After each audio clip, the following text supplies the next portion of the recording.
Hey everyone, what's up? This is Apollyon back with Diablo Immortal. I hope you're all doing good, having a great day. If you guys have not tried the Endless Castle Cyrangar mode here, you should. This is one of the most fun mode inside the game right now for the Warband and Warband members.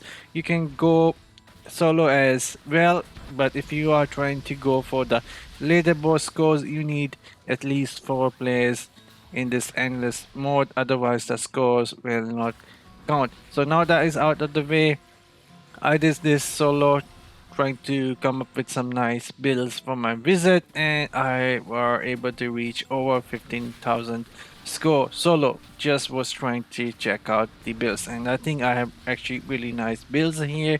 Gives me damage and the crowd control ability at the same time, and people are going to love you in the Castle Cyrangar if you will be using these wizard builds.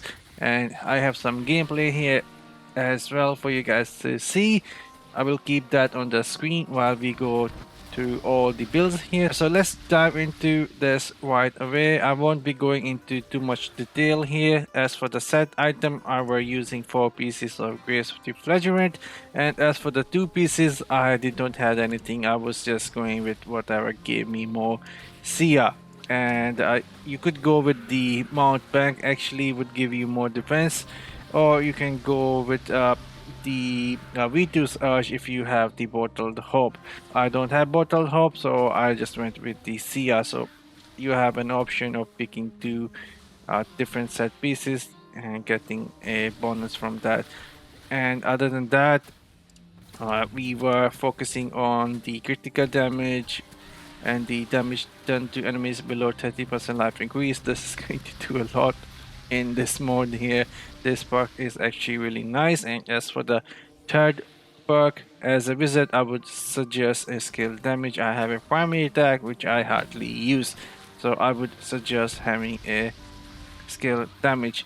And as for the gems that I were using, it was Seeping by, Queen Shade, Blood Soak, Force and Heart. This gave me some more defense. It is nice, and Blessing of the Wadi and Chip of Stone Flesh is so good in this mode. I were freezing with the Ice Crystal and it was proccing every time, and me were receiving so much more damage. So this gem here in this mode is going to be awesome as a wizard with these builds. And now this is all out of the way, let's quickly dive into the skills itself.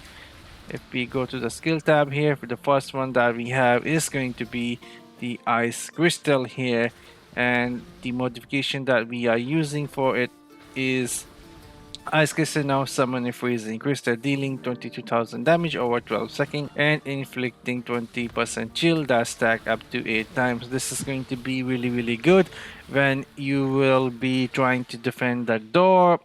Enemies will be at your door, and if you put this crystal right there, enemies are going to get chill, freeze, and you can use your Ray of the Frost, or you can even use your Disintegrate, and it will give you so much crowd control ability. And the second modification that we are using here is Ice Crystal cooldown decreased by 15% from the leg piece. This is going to be really important as well.